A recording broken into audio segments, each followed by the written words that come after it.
제가 오늘 여러분들하고 같이 나누고 싶은 말씀은 목사님께서 방금 전에 읽어주신 것처럼 창세기에 있는 12장에 있는 말씀을 나누려고 하는데, 주제를 굳이 정한다고 한다면은 만민이 너로 인하여 복을 받으리라 하는 말씀입니다. 우리 함께 선포를 해볼까요? 만민이 나로 인하여 복을 받으리라. 손으로 자기를 가슴을 잡고 이렇게 선포를 해보시죠. 만민이 나로 인하여 복을 받으리라. 아멘. 저는 이 말씀을 읽을 때마다 가슴이 벅찹니다. 하나님께서 나를 부르셨는데, 하나님께서 나를 부르시고 만민이 너를 통하여, 너를 인하여 복을 받으리라 이렇게 말씀하시잖아요. 내가 잘하면, 훈련을 잘 받고 능력이 더 많이 부어져서 아주 영적인 사람이 되어지면은, 그때 너를 통해서 만민에게 영향력을 베풀고 복을 받으리라, 그 말씀이 아니에요. 내가 하나님 앞에서 더 훈련받고 다듬어지기 이전부터 하나님은 계획하시고, 창세 이전부터 나를 부르실 계획을 가지시고, 하나님의 시간표에 따라서 나를 부르시고, 그리고 오늘 또 이곳에 나와서 여기 이 자리에 나와 있어요. 그렇잖아요. 그리고 하나님께서 우리에게 하시는 말씀이, 내 계획은 만민이 너를 통해서 복받는 계획이다 하는 말씀이에요. 이건 나의 노력과 나의 계획과 상관없어요. 하나님은 이미 계획을 가지고 계세요. 그래서 성경에 보면은 하나님이 우리를 부르셨잖아요. 하나님이 각자 우리를 하나님의 그 은혜 가운데서, 은혜로 하나님의 사랑 가운데서 각자 우리 모두를 하나님의 자녀로 부르셨는데, 자녀로 부름 받았다고 하는 이 자녀 신분은 그냥 아무것도 아닌 게 아니라 엄청난 권세를 가지고 있어요. 권위를 가지고 있어요. 이 신분 자체가, 그거를 원어에서는 엑수시아라고 합니다. 엑수시아, 여러분 한번 해보세요. 엑수시아.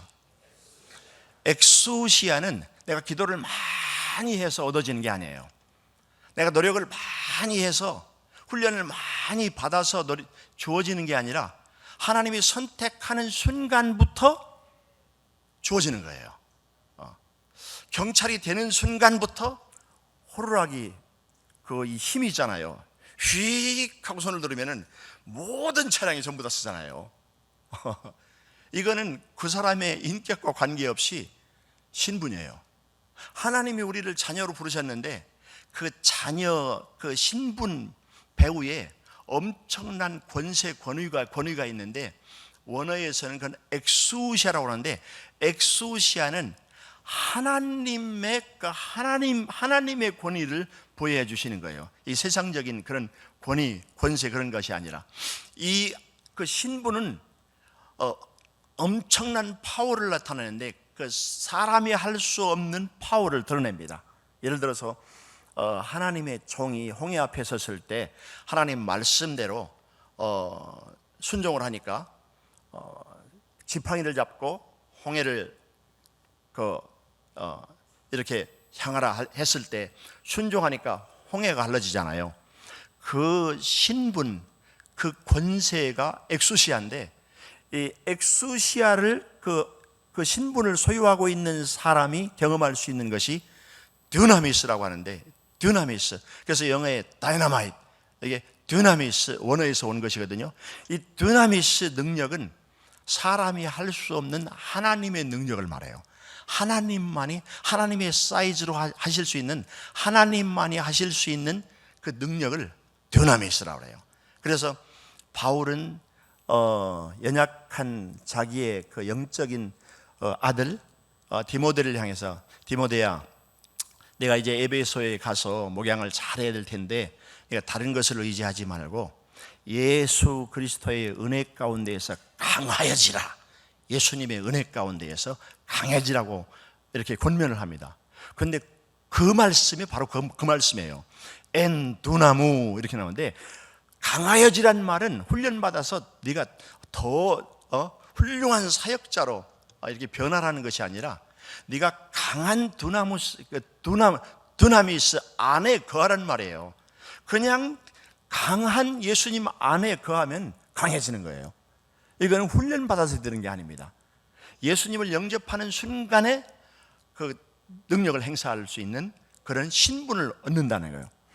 하나님의 권세, 하나님의 권위, 엑소시아를 우리는 받았어요. 우리는 하나님의 자녀입니다.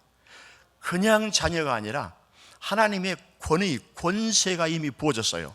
그리고 하나님은 하나님의 시간표에 따라서 필요하시면 우리 각 사람을 통해서 드나미스의 그 능력을 행사하실 거예요. 놀랍잖아요. 제가 이제 선교사로 부름을 받고 나가서 열심히 사역을 합니다. 열심히 사역하는 게 참 중요합니다. 열심히 기도하고 전도하고 훈련하고 하는 부분들이 너무 중요해요. 그런데 관건은 거기에 있잖아요. 저도 열심히 하는 건 좀 표현이 그렇지만 자신이 있어요. 제가 일꾼이거든요. 일을 잘해요. 오히려 아무것도 안 하고 쉬는 게 힘들지 일하는 것은 재밌어요. 교회 일이 됐든 아무튼 재미있습니다. 처음에 이길수 목사님이 이제 같이 차를 타고 바다를 지나가는데 그 목사님이 저한테 질문하셨어요. 박 목사님은 바다를 보면 무슨 생각이 드세요? 그래서 저 바다를 보면 여기엔 무슨 고기가 있을까? 저걸 어떻게 잡으면 좋을까? 이런 생각을 하거든요. 했더니 이야, 나도 그런 생각을 합니다. 저 일꾼은 일할 생각을 많이 하거든요. 거기서 안식을 하고 쉴 생각이 아니라, 참 우리가 하나님께서 우리에게 놀라운 신분을 허락하시고, 그리고 그 복음을 들고 세계 모든 만민에게 이 복음을 전하라는 사명을 주셨어요. 그래서 우리는 어떤 때는 착각하는 경우가 많아요. 내가 열심히 노력해서 주님 뜻대로 순종해서 내 삶을 드리고 하나님이 원하시는 그 삶을 드림으로 인하여 나를 통해서 하나님의 놀라운 뜻을 성취하리라. 노력하는 것은 맞아요. 열심히 노력하는 건. 그런데 관건은 그게 아니라니까요. 하나님이 그런 권세를 우리에게 보여해 주시고, 하나님의 자녀로서의 그 엑수시아 권세를 보여해 주시고, 하나님은 지금 드나미스를 준비하고 계세요. 그리고 사도행전을 보세요.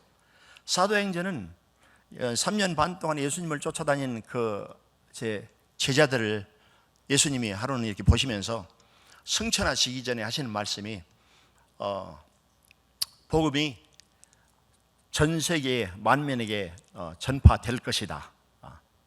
그런데 그때는 언제냐면은 성령께서 너희를 주장하시고 성령께서 임하였을 때, 그래서 오직 성령이 너희에게 임하시면 너희가 반드시 능력을 받고 예루살렘과 온 유대와 사마리아와 땅 끝까지 이르러 내 증인이 될 거야. 그렇지 않아요?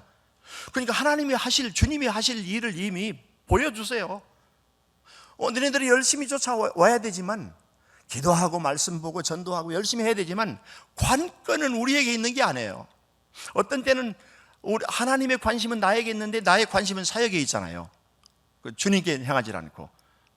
그래서 주님은 나를 자녀로 부르시고 사역자로 부르시고, 그리고 나와 동행하면서 하나님이 하시는 일, 주님이 하시는 일을 우리가 목도하게 하여서 주님께 찬양을 하게 하잖아요. 주님, 그렇습니다. 내가 한 일이 아닙니다. 제가 무슨 홍해를 갈랐습니까? 주님이 하셨지요. 제가 무슨 요단물을 멈추게 했습니까? 주님이 하셨지요. 찬양, 하나님이 하시는 일을 목도하게 하시잖아요. 그런데 우리는 어떤 때는 착각하게 돼요. 이야, 우리 박 목사님 잘 목회를 잘합니다. 우리 이 목사님 목회를 잘하시는군요. 기도를 열심히 했더니 이런 놀라운 능력이 나타나는, 착각할 때가 참 많습니다. 그래서 저는 늘 이 말씀을 묵상을 합니다.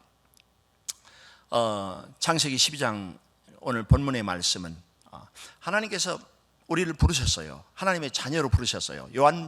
로마서 5장 8절에 있는 말씀을 보면, 우리가 아직 죄인 되었을 때 변화되기도 이전에 하나님은 하나님의 사랑으로 우리를 이미 부르셨어요. 그 십자가의 사랑으로, 십자가에서 우리를 향한 하나님의 사랑을 확정하셨어요. 이미 이루셨어요. 그리고 따라오라는 거죠.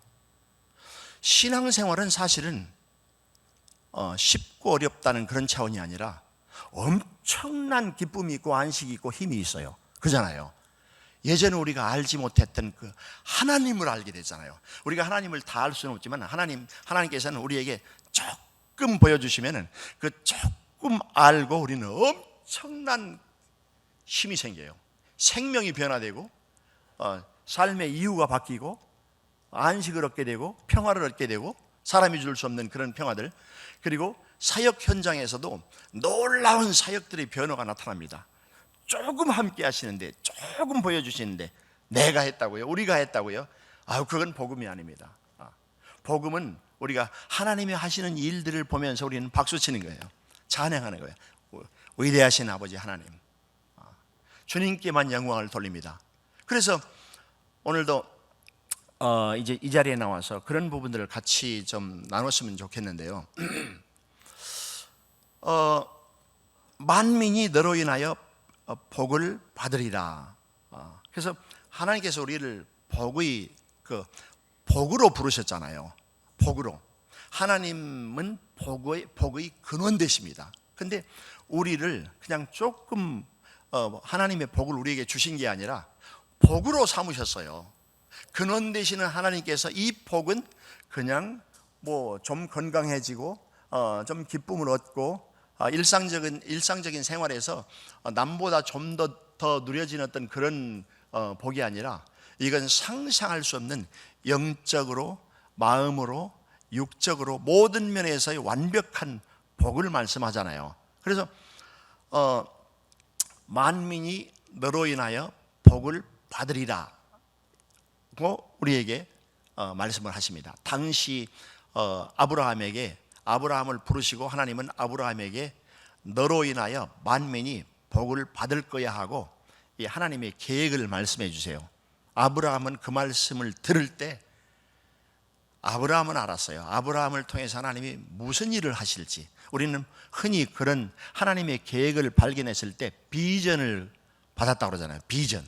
하나님이 이루실 일들을 깨닫는 것, 보는 것, 비전을 받았다고 그러잖아요. 그러니까 비전을 붙들고 아브라함이 장차 자기를 통해서 하나님이 무슨 일을 행하실지를 알고 있어요. 비록 넘어지는 일들은 있을지라도, 그러나 하나님께서 나를 통해서 무슨 일을 하실지는 알고 있어요. 비전을 주셨기 때문에. 사도행전도 그렇잖아요. 방금 전에 말씀드린 것처럼 오직 성령이 너에게 임하시면 예루살렘과 온 유대와 사마리아 땅끝까지 이르러 내 증인이 되리라고 이미 주셨어요.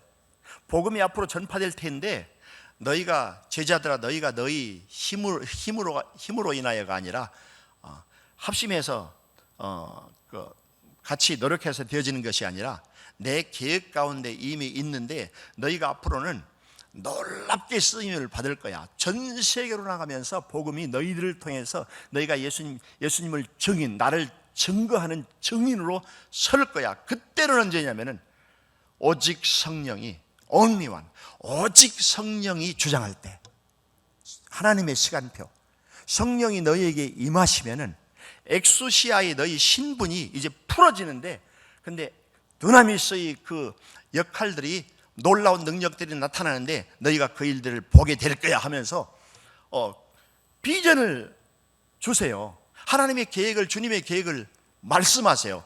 제자들이 그때 듣고 아마 그때는 제대로 믿지를 못했을 겁니다. 야, 우리를 통해서 무슨 전 세계를 변화한다는 거야. 전 세계가 어떻게 우리 어부들을 통해서, 연약한 나를 통해서 그런 일이 이루어질 수 있을까 하는 그런 의심도 분명히 있었을 거예요. 그렇지만 비전을 받았어요. 비전을 보았어요. 그리고 시간이 지나고 나서 간증하잖아요. 이러한 일들이, 주님께서 말씀하신 일들이 그대로 이루어졌다고 좀 논리적으로 똑똑했던 누가가 그 내용들을 다 자세하게 기록하고 있잖아요. 그래서 1장에서 7장에 있는, 사도행전 1장에서 7장에 있는 말씀을 보면은 예루살렘 전체에 나타났던 성령의 역사를 기록하고 있잖아요. 우리가 아니라 성령께서 일을 하셨다.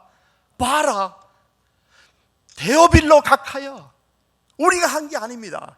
주님께서 우리에게 비전을 이미 허락하셨습니다. 우리를 엑소시아의 신분으로 부르시고, 그리고 두나미스의 하나님의 그 능력을 볼 수 있는 기회를 우리에게 허락해 주셨어요. 그래서 우리는 주님을 쫓아다니면서 그걸 목도했습니다.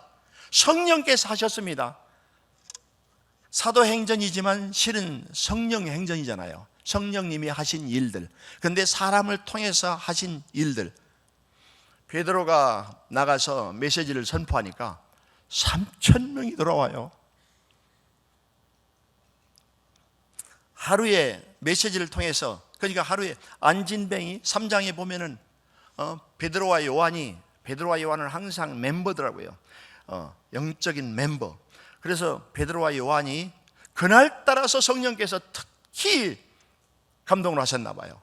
그래서 성전 미문으로 들어가는데 유대인들이 이스라엘 사람들이 그 당시에 하루에 3번씩 내지는 4번씩 기도를 하잖아요. 이게 시간이 돼서 성전에 들어가서 기도하기 위해서 미문으로 들어가는데, 그날 따라서 날 때부터 안진뱅이 되었던 그 사람을 본 거예요. 날 때부터 안진뱅이라고 성경은 기록하고 있어요. 그래서 나를 주목하여 보라 하고 베드로가 말합니다.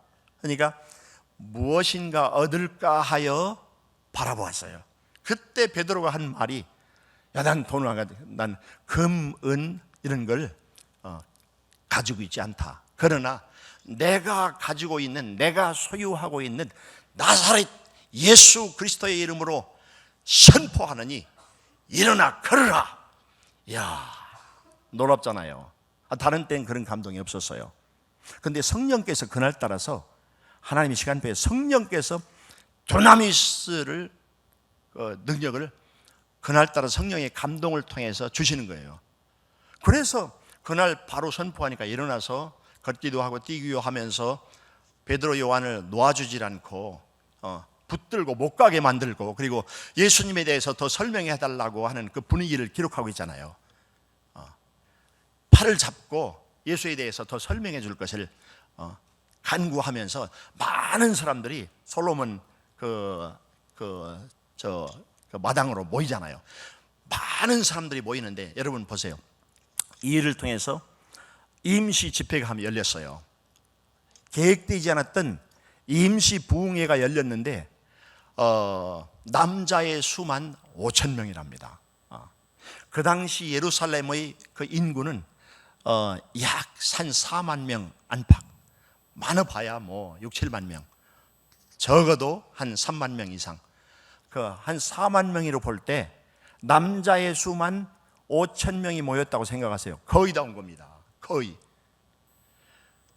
성령께서, 오직 성령이 너희에게 임하시면 너희가 반드시 능력을 받는데, 엑수시아 두나미스의 그 능력이 나타나는데, 온 예루살렘과 온 유대의 복음이 전파되리라. 이게 그냥 우리가 어떤 복음의 기교를 배우고 합심하여서 나갔더니 오늘은 한 가정이 더 왔어, 오늘은 몇 사람이 더 예수 구원을 받았어, 이런 정도가 아니에요. 예루살렘 성 전체가 완전히 뒤집어진 겁니다. 성령이 하시는 일이에요. 두나미스, 성령께서 하시는 일. 주님, 여기까지 아닙니다. 주님, 이대로는 아닙니다. 주님이 하실 일이 있잖아요. 주님께서는 분명히 예루살렘과 온 유대와 사마리아와 땅 끝까지 그 일을 하신다고 하셨잖아요. 주님이 하실 일을 기대하는 거예요. 내가 어떤 일을 주를 위해서 생명을 걸고 잘 열심히 하겠다, 그게 아니라 주님께서 행하실 일들을 집중적으로 주님을 찾으면서 기대하는 겁니다. 주님이 나를 쓰시겠다고 그러잖아요. 이렇게 부족한데도 불구하고, 이렇게 연약한데도 불구하고 주님이 그 일을 하시겠다잖아요. 그런데 어떤 사람들은 갈망하는 사람들이 있어요. 그렇습니다, 주님, 제가 비록 예수님을 안 지는, 교회에 나온 지는 얼마 안 됐지만 저도 그렇습니다. 제가 아멘으로 받습니다. 주님, 저를 통해서 이 일을 행하시옵소서. 이렇게 기대하는 사람들이 있어요. 제가 믿기는 분명히 주님께서 그분을 주시하여 볼 겁니다. 그런데 어떤 사람들은 내가 무슨 일을 해?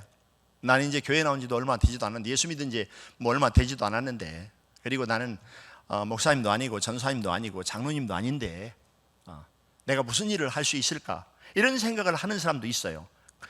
그렇기 때문에 주님께서는 먼저 말씀하신 것이 성령이 너희에게 임하시면 너희 힘이 아니라 성령이, 오직 성령이 너희에게 임하시면은 네가 할 수 있다는 거예요. 네가 힘내 살아가는 게 아니라 예수님의 제자, 예수님을 증거하는 외치는 증인으로서의 삶이 되어지리라는 말씀이 선포예요. 할렐루야. 신앙생활은 세상적인 표현으로 사실은 신나는 겁니다. 하나님이 하시는 일을 하는 거잖아요. 저도 이제 대만에 간 지 이제 33년째 같으네요. 저 이제 잘 이제 숫자를 처음에는 이제 벌써 내가 이제 7년 됐네, 8년 됐네, 8년, 10년, 4개월 됐네 이렇게 계산하다가 이제 좀 지나다 보니까 몇 년 됐는지 이제 나이도 잘 생각이 안 나더라고요. 왜냐하면 생각을 안 하다 보니까. 그런데 이미 33년째래요. 목사님께서 20년을 누가 이렇게 빠져나간 것 같다고 그러셨는데 공감이 갑니다. 그러신 분들 많으신 것 같아요. 20년씩 이렇게 없어진 것 같잖아요. 금방 지나가잖아요. 짧습니다. 이 남은 삶 동안에 내 주님과 동행하고 싶다. 주님과 동행하면서 주님과 동역했으면 좋겠다. 주님, 그렇습니다. 저는 하루에 많은 시간을 기도 못해요. 일하면서, 그리고 제 체질적으로 엎드려 있고 오랫동안 기도하는 게 잘 안 됩니다. 이렇게 생각하시는 분들도 있어요. 그렇다고 그것 때문에 기죽지 마세요. 하나님은 그것 때문이 아니라 신분 때문이에요.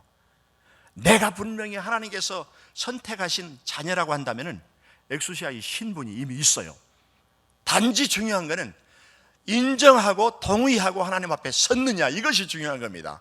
하나님이 주신 신분을 내가 전적으로 동의하느냐, 그게 중요한 거예요. 그렇잖아요.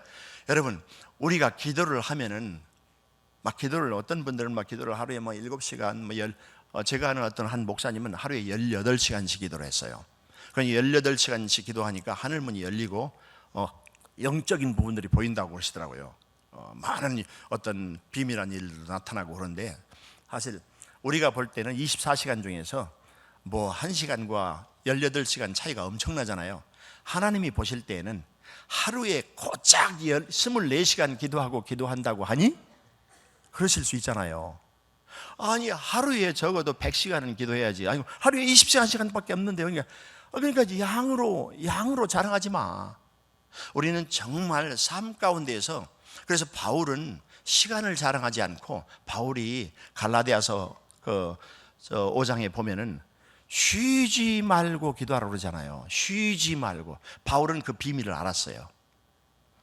엎드려서 7시간씩 기도하는 게 아니라 바울은 기도 가운데서 사는 사람이었어요.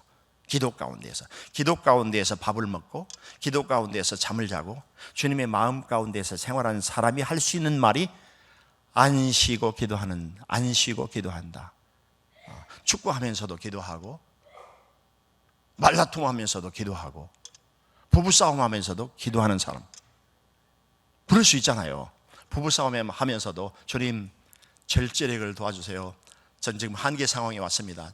지금이 주님이 이제 역사하실 때입니다. 주님, 저에게 역사해 주세요. 그때는 이제 냉정을 되찾게 되잖아요. 그래서 미안합니다. 내가 잘못했습니다. 이야, 주님이 개입하시잖아요. 24시간. 물론 전도하면서 기도를 하고, 예배하면서는 집중적으로 기도를 해야 돼요.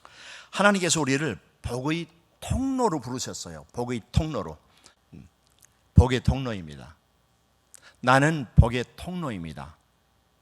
인정하세요. 내가 성경을 제대로 한 번은 안 읽었어도 복의 통로로 부르셨어요. 부르실 때 이미 복의 통로로 부르셨어요. 그게 본질 신앙입니다. 내가 하나님을 알면 얼마나 알겠어요. 하나님이 알려주시는 만큼, 보여주시는 만큼 할 수 있어요. 그런데 확실한 것은 복 대신 하나님께서 나를 복의 통로로 부르셨어요. 그리고 그 통로를 통해서 복을 흘려보내시겠다는 말씀이에요. 너로 인하여 만민이, 엄청난 말씀입니다. 이건 제가 선교사로서 이 말씀보다도 완벽한 말씀이 있을까? 하나님이 전 세계를 복음화시키겠다는 그런 말씀 아니에요. 너를 통해서. 그래서 제가 제 자신을 봤어요. 내가 지금 품고 있는 백성이 어디지? 내가 품고 있는 사람들이 어디까지지? 이 생각을 해보니까 내가 품고 있는 사람들이 적더라고요. 선교사로 나갔는데 주님, 이 지역이 교회가 빨리 부흥이 해서 내가 품고 있는 게 받은 교회예요. 교회열이에요. 그 근처. 주님께서는 네가 세상을 봐라, 만민을 봐라. 저 만민에게 이르러서 그리고 가라, 모든 족속으로 가라, 모든 족속. 그러니까 제자들이 약간 이해가 되는 게, 그 당시에는 주님께서 이렇게 말씀하실 때 그게 얼마나 받아들일 수 있었을 것일까. 그런데 우리는 이미 객관화됐잖아요. 주님, 제가 감은 잘 안 오지만 전 주의 말씀을 인정합니다. 저를 복의 통로로 삼으셨습니다. 제가 만민을 위해서 기도하겠습니다. 주님의 마음을 부어주세요. 그리고 분명한 것은 그런 것 같아요.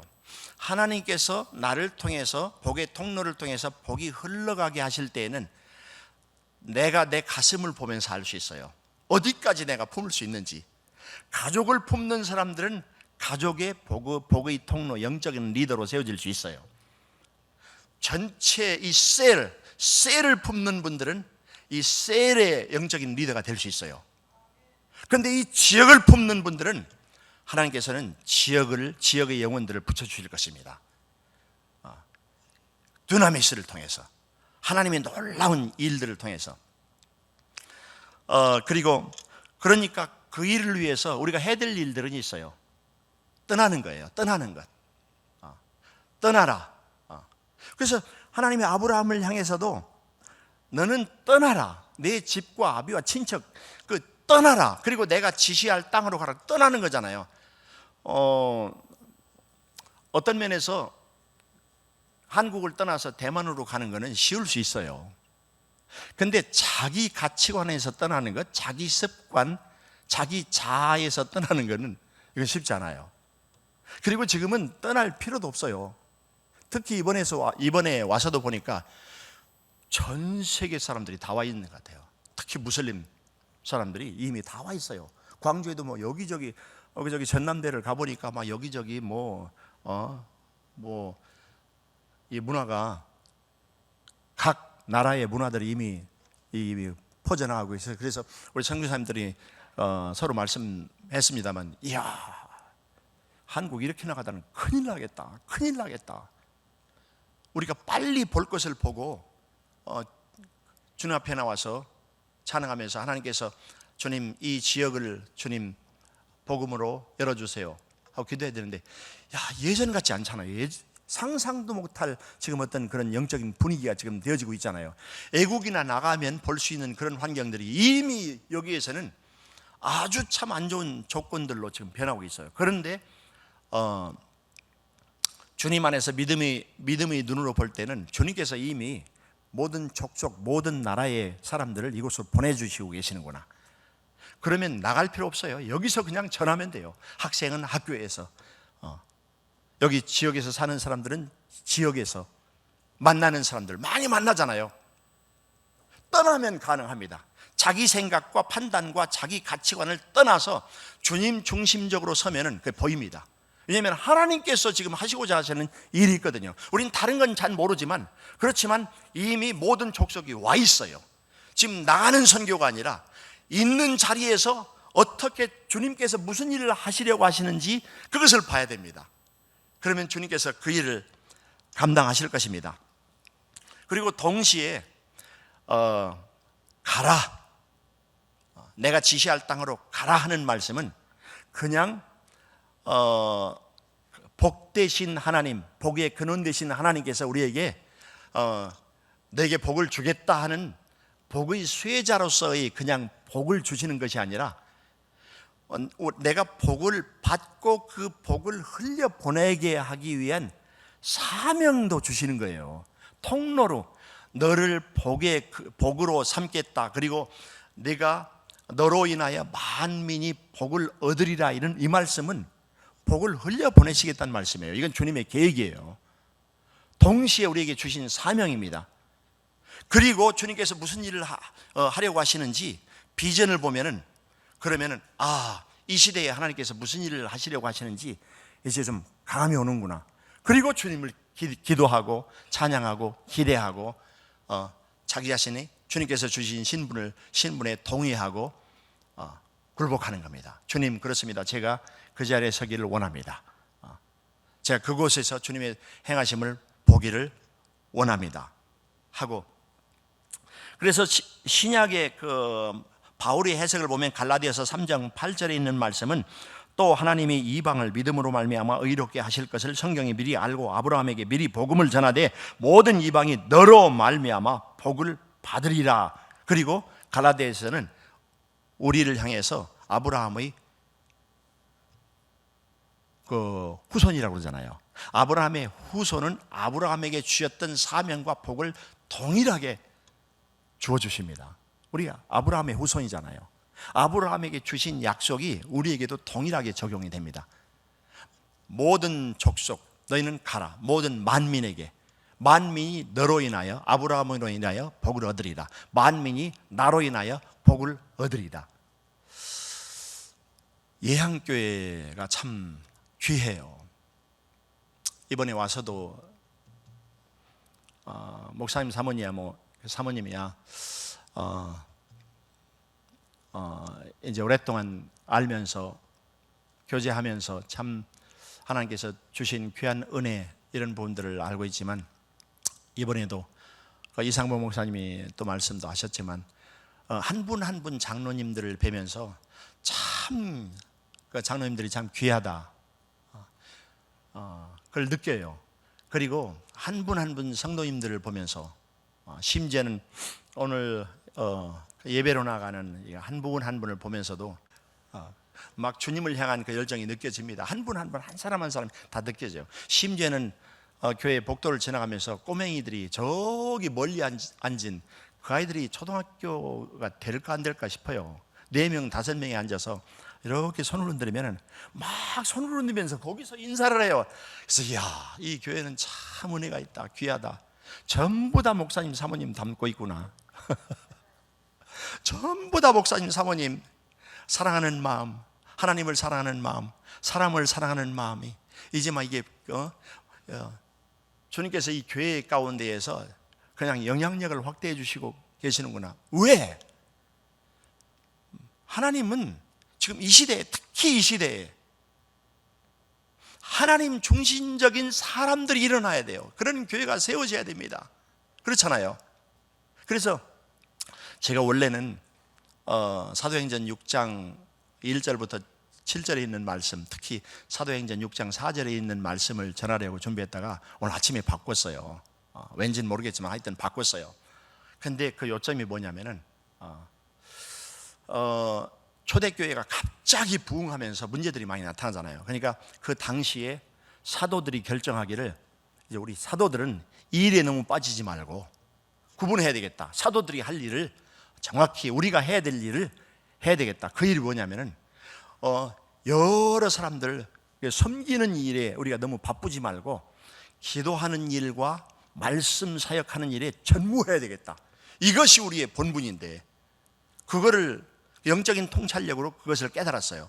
그럼 그것만 하겠다는 그 사도만 필요한 것이 아니라, 사도가 그렇게 나아갈 때, 사도들이 그렇게, 목회자가 그렇게 나아갈 때 그 교회 전체가 목회자를 따라서 배우게 됩니다. 나도 주님을 구해야 되겠다. 나도 주님을 전적으로 구해야 되겠다. 나도 정말 말씀을 보고 말씀대로 사는 일에 전무해야 되겠다고 따라가는 거잖아요. 그리고 그 뒤에는 일꾼을 세우는 거냐. 일꾼을 세우는 일. 일꾼을 세우는 일.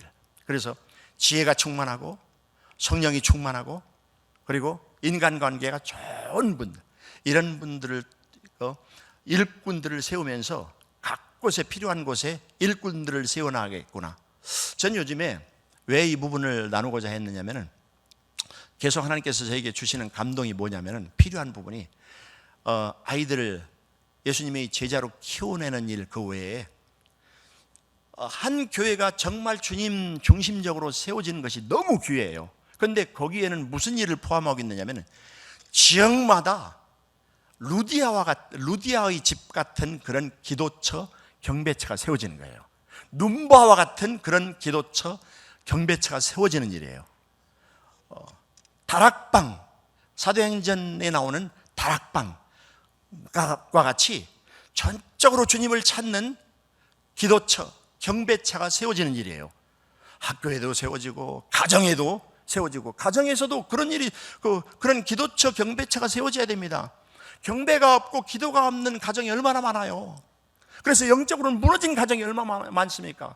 그래서 가정 가운데에서 정말 영적 리더자가 있는가? 엄마가 일어나면, 엄마가 영적 리더가 된다고 한다면, 아버지가 영적인 리더가 된다고 한다면, 그러면 가정이 살아납니다. 그러면 가정 가운데 하나님이 이제 그 일이 성취가 되어지는 거죠. 그리고 그 가정을 통해서 많은 가정을 세우는 일을 하실 것입니다. 그리고 학교에도, 직장에도, 또 각 지역마다 그런 기도처, 경배처들을 세워나갈 거예요. 초대교회를 보면. 왜냐하면 한 교회가 이게 정말 그 성령께서 함께 해주셔서 충만한, 예배가 충만하고 믿음이 충만하고 사랑이 충만한 그런 교회로 점점 수가 늘어나는 교회로 세워질 수 있어요. 예루살렘 교회처럼. 그런데 왜 예루살렘 교회가 주님의 뜻 가운데에서 핍박을 받고 흩어지게 됐을까요? 기도처, 경배처, 복음이 확산이 안 되는 겁니다. 모였을 때는 은혜를 받고 찬양을 하면서 너무 좋은데 복음이 확산이 안 되는 거예요. 그 얘기는 뭐냐면은 작은 예수님들이 없다는 거예요. 작은 영적 리더들이 없어요. 큰 교회 내에는 놀라운 영적 리더가 있는데, 그런데 가정 가운데 영적 리더가 없어요. 셀 그룹 안에 영적 리더가 없어요. 학교 안에 영적 리더가 없어요. 크리스천은 많은데 영적 리더가 없는 겁니다. 그 일을 하나님은 그 일을 해가시려고 하시는 것이 아닌가.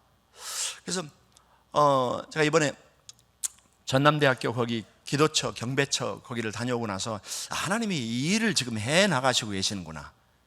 예양교회를 통해서 앞으로는 가정마다 영적 리더가 세워지고 가정이 회복되고, 그리고 다른 가정들을 협력하고 섬기고, 그리고 각 직장마다, 각 지역마다 많은 기도처, 경배처가 세워지면서 큰맥이 되는 거예요. 연결되면서, 그랬을 때 이 지역 전체에 하나님의 놀라운 역사가 나타나는 거죠.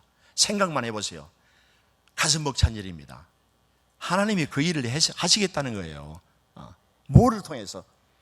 내가 뭐 열심히 뭘 한다는 것이 아니라 주님은 계획을 가지고 계세요. 그 일을. 분명히 주님은 그 일을 하실 것입니다. 그래서 제가 지금까지 오면서 주님께서 저에게 주신 부분이 다윗 장막을 회복하는 것, 하나님과의 관계, 그리고 예배 가운데서 하나님의 영광, 임재, 교회가 주님 중심적으로 세워지는, 주님의 주권 가운데서 세워지는 그 일, 그래서 하나님 나라가 더 많이 확장되는 것, 교회 가운데서 그런 일을 통해서 어디로 인도하시는가? 하나님께서 과연 다윗 장막 교회를 통해서 지금 어디로 인도하고 계시는가 보니까 Mission for Asia, Vision for Asia요. 아시아에 있는 특히 48개국, 아시아의 여러 나라들은, 특히 무슬림 그 국가들은 복음을 들고 들어가서 바로 전도하기 힘듭니다. 쉽지 않습니다. 잘못하면은 생명의 위험이 있을 수 있고, 그리고 당장 문제가 생겨요. 그런데 화인들은 가능합니다. 인도네시아나 말레이시아나 그 외에 아시아의 그 국가들의, 무슬림 국가들의 화인들에게, 차이니스한테 복음을 전하는 것은 문제가 안 됩니다. 그래서 그 기초를 다지면서 하나님의 시간표가 되었을 때, 무슬림의 복음의 문이 열렸을 때는, 그때는 많은 영적 리더들이 필요한데, 그때는 누가 들어갈 것이냐? 현지에 있는 리더들이 바로 들어가야 됩니다. 현지에 있는. 그러니까 48개국, 그 아시아에 있는 48개국 그 나라를 포함한, 이제 하나님께서 이제 그 복음의 문을, 무슬림 국가의 복음의 문을 여시는 준비 작업으로서 그 방향으로 하나님께서 나를 인도하고 계시는구나. 다윗 장막을 인도하고 계시는구나. 그래서 미션 포 에이시아. 그래서 다윗, 제가 예향교회를 통해서 파송을 받았잖아요. 하나님이 구체적인 계획이 있으셨던 것 같아요. 왜 하나님께서 이 예향교회에 제가 파송을 받고 받아서 이 사역을 하게 하셨을까? 하나님은 분명히 이 예향교회를 통해서 하나님만이 하실 수 있는 그런 일들을 준비하셨을 거예요. 그리고 여러분들이 하나님의 시간표에 따라서 그 하나님이 주신 비전이 보여질 겁니다. 그 비전을 붙들고 어린아이가 됐든 청소년이 됐든 대학생이 됐든 청년들 어른이 됐든 각 있는 곳에서 영적 리더로서 회복하면서 주님을 구할 때 하나님은 하나님의 시간표에 따라서 분명히 그 일을 행하실 것입니다. 할렐루야. 예. 그래서 저도 그런 면에 있어서 참 기대가 많이 되고 그렇습니다. 예, 우리 같이 기도하겠습니다.